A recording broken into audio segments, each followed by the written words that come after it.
Hello नमस्कार सत श्री अकाल आदाब। मेरा नाम है Sanjeev, founder of be banker English, और आप देख रहे हैं संजीव खिजानी को। दोस्तों, आज की क्लास में हम लोग पढ़ने वाले हैं कुछ ऐसे शब्द जिसके बिना आप वाक्य नहीं बना सकते। वाक्य बनाना छोड़िए, आप वाक्य की शुरुआत तक नहीं कर सकते। तो उन्हीं शब्दों को आज की क्लास में पढ़ने वाले हैं। बने रहे वीडियो के अंत तक।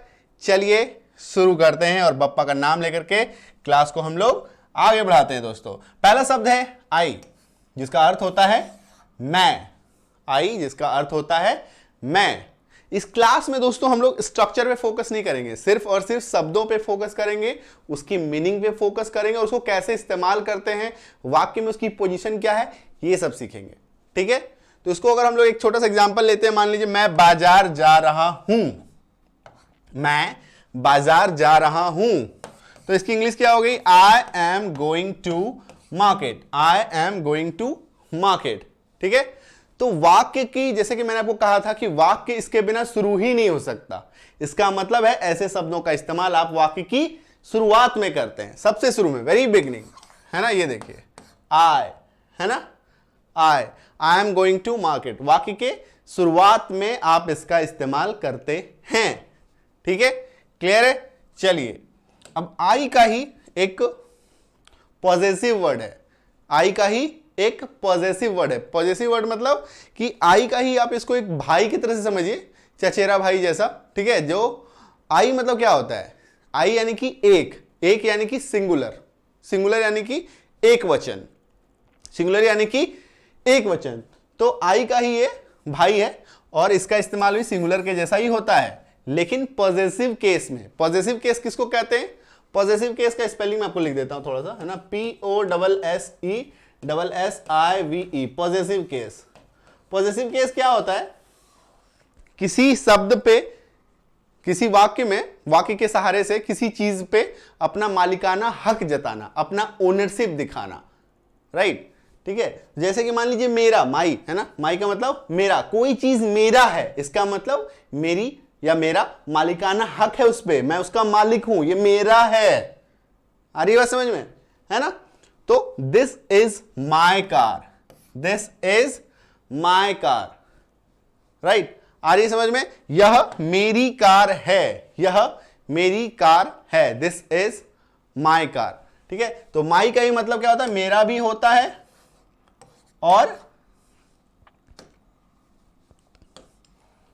मेरी भी होता है। माई का ही अर्थ होता है मेरा या मेरी। माई का ही अर्थ होता है मेरा या मेरी।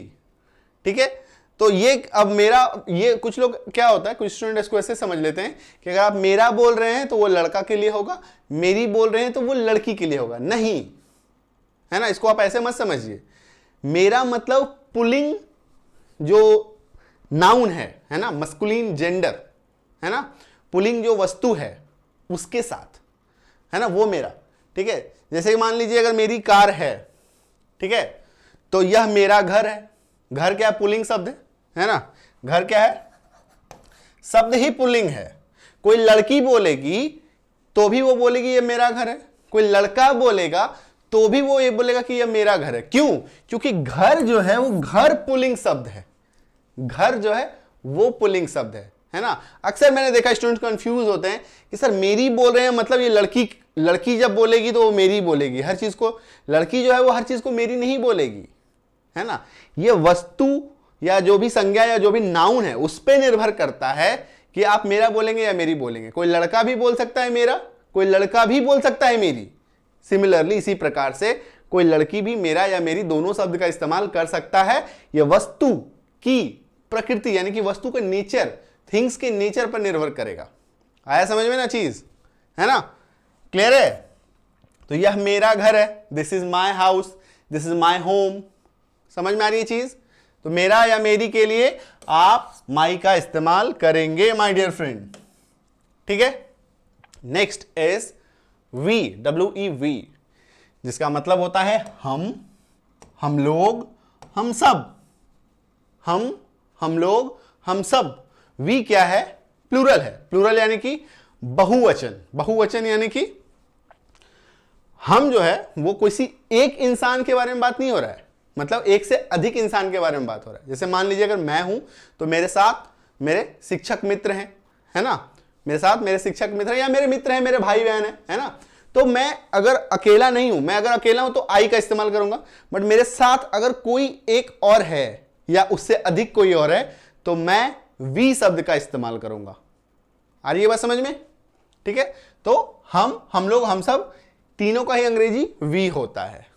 ठीक है, एग्जाम्पल देखिए, हम लोग क्रिकेट खेल रहे हैं, हम लोग क्रिकेट खेल रहे हैं, we are playing cricket, we are playing cricket. Clear है? आ रही है बात समझ में? चलो, अब वी का ही हम लोग पॉजेसिव केस देखेंगे, वी का ही पॉजेसिव केस। पॉजेसिव केस का मतलब ऐसे शब्द जो मालिकाना हक दर्शाते हैं किसी चीज पे, है ना, जैसे कि कोई चीज हमारा, आवर का मतलब हमारा, हमारा भी होगा, इसका मतलब हमारी भी होगा, हमारा या हमारी दोनों ही इसका मतलब होगा। ठीक है, एग्जाम्पल देखो, this is our house, this is our house, यह हमारा घर है, दिस इज आवर हाउस। आ रही बात समझ में? हमारा बोलो, हमारी बोलो। ठीक है, दोनों का ही अंग्रेजी आवर होगा, और हमारा हमारी कोई भी इस्तेमाल कर सकता है, एक लड़का भी हमारा हमारी बोल सकता है, एक लड़की भी हमारा हमारी बोल सकता है। यह उस वस्तु पे निर्भर करेगा कि हमारा बोलना है या हमारी बोलना है। आ रही समझ में? क्लियर है? अब एक चीज जो कंफ्यूजन आती है दोस्तों, दैट इज कि आप कहीं कहीं पे देखते होंगे कि आपको आवर भी दिखता है और कहीं कहीं पे आप देखते होंगे आवर्स भी दिखता है, OURS। आखिर इन दोनों में अंतर क्या है ना, कंफ्यूज होते हैं। तो अंतर समझ लीजिए, अंतर कुछ भी नहीं है। आवर्स का मतलब भी हमारा या हमारी ही होता है, कोई अंतर नहीं, मतलब अर्थ में कोई बदलाव नहीं है, बदलाव है वाक्य में इस्तेमाल में, वाक्य में इस्तेमाल में। जैसा कि आपने देखा कि आवर जो है वो वाक्य में कहीं पे भी इस्तेमाल हो सकता है, यहां पे भी हो सकता है, वाक्य के शुरुआत में भी हो सकता है, ठीक है, जरूरत पड़ने के हिसाब से। बट लेकिन आवर्स का इस्तेमाल हमेशा वाक्य के अंत में ही होगा, आवर्स का इस्तेमाल हमेशा वाक्य के लास्ट में होगा, है ना। दिस हाउस इज आवर्स, यानी कि यह हमारा घर है, मतलब वही है। देखो इसमें भी यही चल रहा था, यह हमारा घर है, देख लो ढंग से, यह हमारा घर है, सेम एग्जांपल, ठीक है, यह हमारा घर है, यह घर हमारा, एक ही बात है ना। बट ये जो आवर है इसका पोजीशन सिर्फ बदल गया, इसका पोजीशन सिर्फ बदल गया। समझ में आ रही है चीज? चलो नेक्स्ट देखो, यू, YOU, यू का मतलब तुम, आप, तू, तुम लोग, तुम सब, ठीक है। यू के सारे मायने, तुम, आप, तू, तुम लोग, तुम सब, सारे मायने, है ना। तो टेंशन नहीं लेना है कि पुलिंग शब्द के लिए, सॉरी प्लूरल के लिए यू में तुम का अंग्रेजी क्या होगा, है ना, टेंशन इसमें नहीं लेना है। मतलब यू सेकंड पर्सन होता है। अब आप कहेंगे सर ये सेकंड पर्सन कहां से आ गया, है ना, एक नया चीज है। सेकंड पर्सन क्या होता है, 3 पर्सन होते हैं प्रोनाउन में, ठीक है, first person, second person, third person, ठीक है। First person, second person, third person. क्या है ये first person, second person, third person? इसको आप ऐसे समझिए, जैसे कि अगर मैं यहां पे, आई एम हियर, मैं यहां पे हूं, है ना, तो मैं हूं आई, मैं हूं आई, आप हैं तुम, आप हैं तुम, या आप, है ना, यू, आई, यू।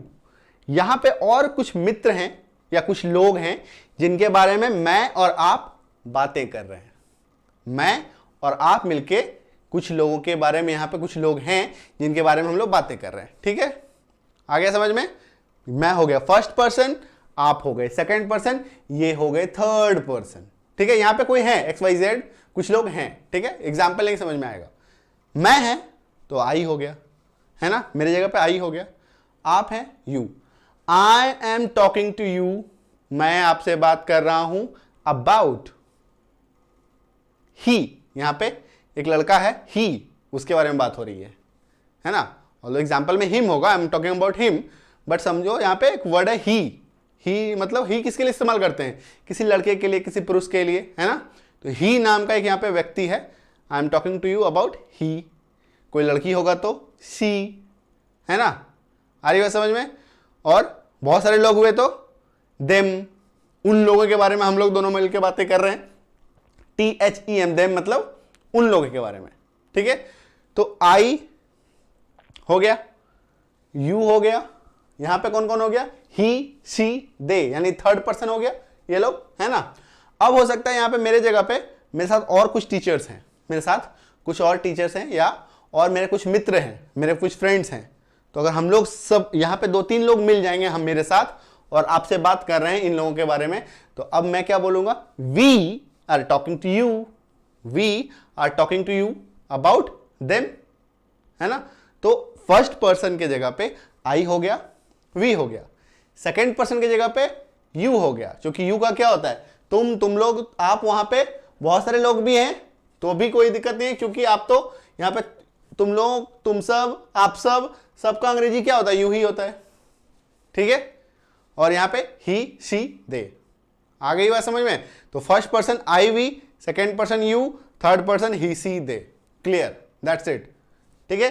तो आ जाओ एग्जाम्पल में। यू, तुम, आप, तुम लोग, तुम सब, आप लोग, आप सब। सही है। तो आप जा रहे हैं, यू आर गोइंग। तुम जा रहे हो, यू आर गोइंग। तुम सब जा रहे हो, यू ऑल आर गोइंग, है ना। आ रही है बात समझ में? चलो, इसी का हम लोग पॉजेसिव केस देखेंगे, इसी का हम लोग पॉजेसिव केस देखेंगे।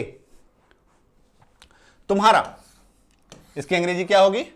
योर, तुम्हारा, है ना। अब देखो यहां पे तुम्हारा की जगह पे आपका भी हो सकता है, मतलब तुम्हारा या आपका, दोनों का ही अंग्रेजी योर होगा, तुम्हारा या आपका। आ रही बात समझ में? चलो, तुम्हारा नाम क्या है? What is your name. आपका नाम क्या है? What is your name. सही है, आ गया सब समझ में? चलो नेक्स्ट, जैसे कि आवर्स था, सेम टू सेम योर्स भी है। जैसे आवर्स था, सेम टू सेम योर्स भी है। आ रही है बात समझ में? तो तुम्हारा, आपका सेम टू सेम मतलब होगा, बस अंतर क्या होगा? वाक्य में जो है योर्स का पोजीशन सबसे लास्ट में होता है, मतलब कहीं पे कोई अंतर नहीं, वाक्य में कोई, हिंदी वाक्य में कोई अंतर नहीं, सिर्फ और सिर्फ अंग्रेजी में अंतर होगा, वो भी उसके जगह, स्थान, प्लेस पे, ठीक है। ये सबसे लास्ट में इस्तेमाल होगा, यानी कि ऑब्जेक्ट के जगह पे इस्तेमाल होगा। This bag is yours, this bag is yours, यानी कि यह बैग तुम्हारा है, यह बैग आपका है, ठीक है। चलो नेक्स्ट इज ही का अंग्रेजी, हिंदी होगा वह, उसे। यह सिर्फ और सिर्फ मेल, यानी कि पुरुष या पुल्लिंग या लड़के के साथ इसका इस्तेमाल किया जाता है, ठीक है। वह भी होगा, उसे भी होगा, ठीक है। आ रही बात समझ में? एग्जाम्पल देखिए, वह जा रहा है, he is going, वह जा रहा है, he is going। क्लियर? कोई दिक्कत समझने में, कोई प्रॉब्लम? दोस्तों, इस क्लास में हम लोग मीनिंग समझ रहे हैं, वाक्य में उस शब्द की जगह को समझ रहे हैं, ठीक है। अब ये देखिए, वाक्य की शुरुआत में इस्तेमाल हो रहा है ना।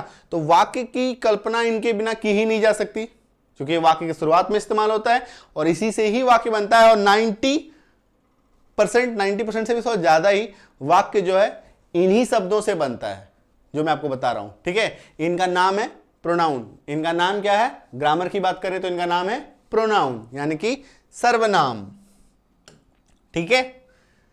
तो यह देखो, ही का ही अगर हम लोग देखें, वह, उसे, ही इज अ, एक और एग्जांपल है, देख लीजिए, ही इज अ पेंटर, वह एक पेंटर है, वह एक पेंटर है, सेम टू सेम, ये देख लो, ठीक है। कोई दिक्कत?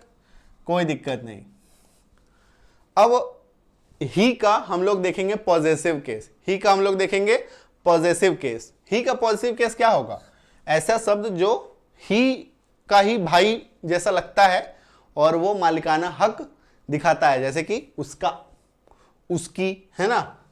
हीज का मतलब उसका भी, उसकी भी, ठीक है। मेल के लिए इस्तेमाल होता है, पुरुष के लिए, लड़के के लिए इस्तेमाल होता है, ठीक है। जैसा कि मैंने आपको बताया, चाहे मीनिंग उसका हो या उसकी हो, ये दोनों ही हिज मेल के साथ होता है। ऐसा नहीं कि यहाँ पे उसकी लिखा हुआ है तो ये शब्द सिर्फ और सिर्फ लड़की के लिए इस्तेमाल होगा, लड़की नहीं, स्त्रीलिंग के साथ इस्तेमाल होगा, ठीक है, फेमिनिन जेंडर के साथ इस्तेमाल होगा। क्लियर है? तो यह उसका घर है, this is his house, this is his house. आ रही है बात समझ में? ठीक है। और हाँ, पॉजिटिव केस जो है वो वाक्य में कहीं पे भी इस्तेमाल हो सकता है। पॉजिटिव केस जो है वो वाक्य में कहीं भी इस्तेमाल हो सकता है, बट जैसे कि अगर हम लोग जैसे ही यूज कर रहे हैं ना, ही, तो इसको कहते हैं हम लोग सब्जेक्टिव केस। इसको क्या कहते हैं इंग्लिश में? सब्जेक्टिव केस, मतलब इसका नाम है सब्जेक्टिव केस। और ये वाक्य के शुरुआत में इस्तेमाल होता है, यानी कि वाक्य में सब्जेक्ट बन के इस्तेमाल होता है। सब्जेक्ट यानी कि कर्ता, यानी कि वाक्य में काम करने वाला, वाक्य में काम करने वाला, वाक्य में काम करने वाला जो है वो सब्जेक्ट कहलाता है, इसीलिए इसको सब्जेक्टिव केस कहते हैं। क्लियर है क्या? हिज समझ में आ गया? नेक्स्ट देखो, शी, SHE, शी का मतलब वह या उसे, सेम टू सेम मीनिंग होता है जैसे ही का मतलब होता है, ठीक है। अंतर बस यही है, फीमेल यानी कि स्त्री यानी कि महिला के साथ इसका इस्तेमाल किया जाता है। वह जा रही है, शी इज गोइंग, यह भी एक सब्जेक्टिव केस है, इसलिए वाक्य के शुरुआत में इसका इस्तेमाल किया जाता है माय डियर फ्रेंड। कोई डाउट?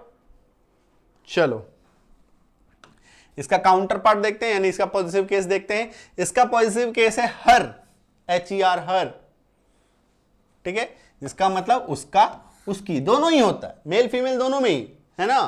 कोई लड़की भी उसका का इस्तेमाल कर सकती है। यह वस्तु की प्रकृति पर निर्भर करता है कि वो पुल्लिंग है या स्त्रीलिंग है ना। तो फीमेल के साथ भी इसका इस्तेमाल, फीमेल के साथ इसका इस्तेमाल करेंगे। तो यह उसकी कार है, दिस इज हर कार, यह उसकी कार है। किसी लड़की की तरफ आप इशारा करते हुए बोल रहे हैं, यह उसकी कार है, दिस इज हर कार, ठीक है। क्लियर? कोई डाउट? अब एक चीज यहां पे आपको मैं बता दूं कि हर जो है उसका मतलब उसका, उसकी तो होता ही है, साथ ही उसे, उसको भी होता है। हर का जो है दो मीनिंग है, एक तो उसका उसकी, उसका उसकी को हम लोग एक ही मीनिंग मान के चलते हैं, और उसे उसको को एक मीनिंग मान के चलते हैं। तो दो मीनिंग हो गए, यानी दो प्रकार के मीनिंग हो गए। इसको आप ऐसे समझिए, उसे या उसको, इसके लिए भी आप हर का इस्तेमाल करेंगे, और फीमेल यानी कि स्त्री के साथ इसका इस्तेमाल किया जाता है। जैसे मान लीजिए वाक्य है उसे बुलाओ, किसी लड़की की तरफ इशारा करते हुए आप कह रहे हैं कि उसे बुलाओ, तो अंग्रेजी क्या हो जाएगा? कॉल हर, कॉल हर, उसे बुलाओ, उसे बुलाओ। आ रही बात समझ में? कोई दिक्कत, कोई डाउट? अब यहां पे एक प्रश्न आ रहा होगा कि सर अगर उसे, उसको अगर पुरुष में हो तो क्या होगा, है ना। तो उसे, उसको अगर पुरुष में हो तो उसको कहते हैं इंग्लिश में हिम। हिम मतलब उसे, उसको, और यह मेल यानी किसी बॉय, किसी पुरुष के साथ आप इसका इस्तेमाल करते हैं। अगर किसी लड़के की तरफ मैं देख के बोलूं कि उसे बुलाओ तो क्या इंग्लिश हो जाएगा?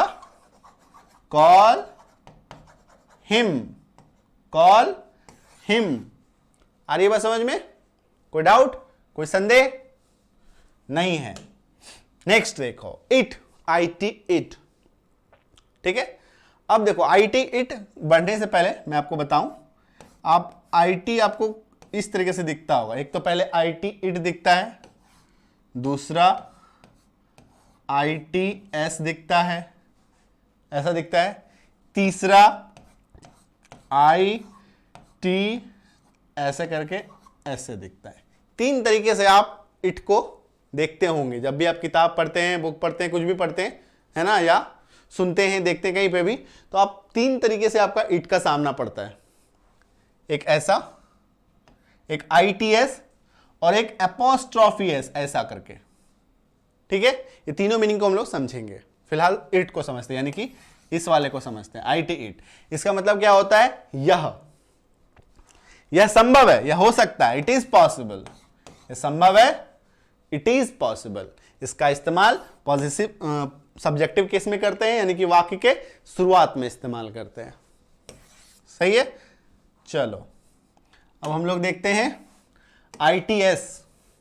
इसका मतलब होता है इसका या इसकी, इसका या इसकी, ITS। ठीक है। Its colour is nice. इसका कलर या इसका रंग अच्छा है। Its colour is nice. Clear है? आ रही बात समझ में आपको? Its colour is nice. ठीक है। अब चलो IT' वाला देखते हैं। IT' का क्या मतलब होता है दोस्तों? जैसे IT' है ना, इसका मतलब होता है, इसको अगर आप तोड़ेंगे तो इसका मतलब होता है इट इज। इसको अगर आप ब्रेक करेंगे तो ये कुछ ऐसा दिखेगा, इट इज, जिसका हिंदी अर्थ होता है यह है। हिंदी अर्थ होता है यह है। ठीक है। तो इट्स रेनिंग, इट्स रेनिंग मतलब इट इज रेनिंग, मतलब इट इज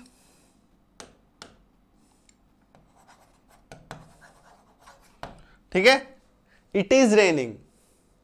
इसको अगर आप ब्रेक करेंगे तो ITS इट इज हो जाता है। इट इज रेनिंग मतलब बारिश हो रही है। तो आप कहेंगे सर यहां पे यह है कहां पे आया है ना, नहीं आया ना, तो इसको आप ऐसे समझो।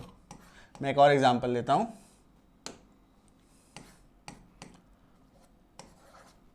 It's a toy, it's a toy.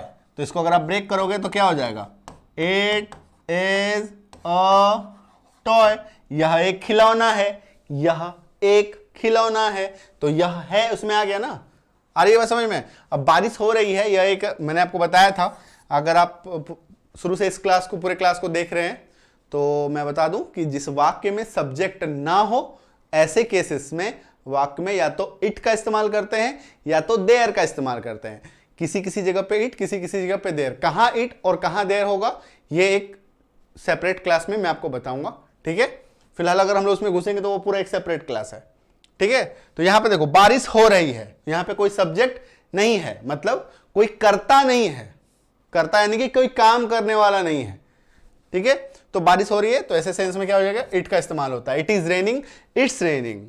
ठीक है। तो इसलिए मैंने आपको एग्जांपल क्या दे दिया? इट्स अ टॉय, यह एक खिलौना है, यह है ना, इट्स अ टॉय। क्लियर है क्या?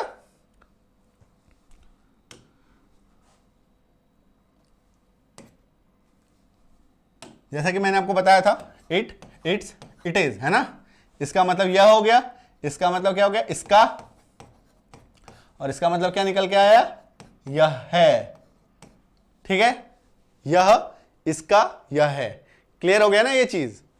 चलो अब आगे बढ़ेंगे, है ना। आगे देखिए, दे, THEY, दे, जिसका मतलब होता है वे लोग, वे सब, ये लोग, ये सब। ठीक है। इतना सब मतलब इसका निकल के आता है। ये सब भी दे का ही अंग्रेजी, दे का ही हिंदी होगा, ये सब। ठीक है। एग्जाम्पल देखिए, वे जा रहे हैं, they are going, they are going. ये क्या एक सब्जेक्टिव केस है, इसलिए वाक्य के शुरुआत में इसका इस्तेमाल होता है। वाक्य के शुरुआत में इसका इस्तेमाल आपको देखने को मिलेगा। क्लियर है? वे लोग, वे सब, ये लोग, सब का अंग्रेजी दे। ठीक है। कोई टेंशन नहीं। अब इसका पॉजिटिव केस देखिए, इसी का पॉजिटिव केस, उनका, जिसकी अंग्रेजी क्या होती है? THEIR, THEIR। यहां पे उनका भी अब होगा और उनकी भी होगा। उनका बोलो, उनकी बोलो, इंग्लिश देयर, THEIR, देयर। ठीक है। एग्जाम्पल देखो, यह उनका घर है, यह उनका घर है, दिस इज देयर हाउस। तो पॉजिटिव केस वाक्य के मैक्सिमम टाइम आपको बीच में मिलेगा। मैक्सिमम टाइम कहां पे मिलेगा? वाक्य के बीच में पॉजिटिव केस का मिलेगा। जैसे माई, आवर, योर, है ना, हिज, हर, ये सब वाक्य के मैक्सिमम टाइम आपको बीच में देखने को मिलेगा। ठीक है। इसको हम लोग कहीं पे भी इस्तेमाल कर सकते हैं और वाक्य के शुरुआत में भी इसका इस्तेमाल किया जा सकता है जरूरत के पड़ने पे, लेकिन मैक्सिमम टाइम आपको बीच में मिलेगा। ठीक है, जैसे कि मैंने आपको बताया आवर्स, योर्स, हर्स, जैसे हर्स भी होता है ना, जैसे आवर्स होता है ना वैसे ही हर्स होता है, ठीक है। देयर्स भी होता है, THEIRS, देयर्स, ठीक है। ये सब क्या होगा, जैसे मान लीजिए this house is theirs, this house is theirs, तो देयर्स जो है वो वाक्य के बिल्कुल लास्ट में चला जाएगा, वाक्य के बिल्कुल लास्ट में चला जाएगा। आ रही बात समझ में, क्लियर है। अब देयर सुन के आपके मन में एक और शब्द आता होगा, that is there, THERE, there, there, इसका मतलब होता है वहां, THERE, देयर, इसका मतलब होता है वहां, परंतु THEIR, देयर, उनका, है ना। सुनने में दो शब्द है, दोनों एक जैसा साउंड करता है, अर्थ अलग अलग है, ठीक है। आ रही है समझ में, क्लियर है। चलो, thank you so much. Class को यहां पे हम लोग समाप्त करते हैं। तो इस क्लास में हम लोगों ने क्या पढ़ा, सब्जेक्टिव केस और उसी का पॉजिटिव केस। जैसे कि आई था तो उसका ऑब्जेक्टिव, उसका पॉजिटिव केस क्या हो गया, माई, वी था, आवर, यू था, योर, ही था, हिज, सी था, हर, है ना। आ रही है समझ में। इट, इट का पॉजिटिव केस क्या मिला हम लोग को, इट्स, इसका, है ना। और दे था तो देयर। आ रहा है बात समझ में। पूरा हम लोगों ने सब्जेक्टिव केस पढ़ा, उसका पूरा हम लोगों ने पॉजिटिव केस पढ़ा, ठीक है। जो मालिकाना, पॉजिटिव केस का काम क्या है, मालिकाना हक दिखाना, है ना। वो वाक्य में कहीं पे भी इस्तेमाल हो सकता है। सब्जेक्टिव केस सब्जेक्ट के रूप में इस्तेमाल होता है, वाक्य को शुरुआत, वाक्य की शुरुआत ही वहीं से होती है, इसलिए सब्जेक्ट के जगह पे उसको रखते हैं। आ रही है बात समझ में, क्लियर है। तो मिलेंगे अगले क्लास में ऐसे ही और एक धमाकेदार अंडरस्टैंडिंग, धमाकेदार टॉपिक के साथ। तब तक अपना ख्याल रहिए, मस्त रहिए, व्यस्त रहिए और पढ़ते रहिए।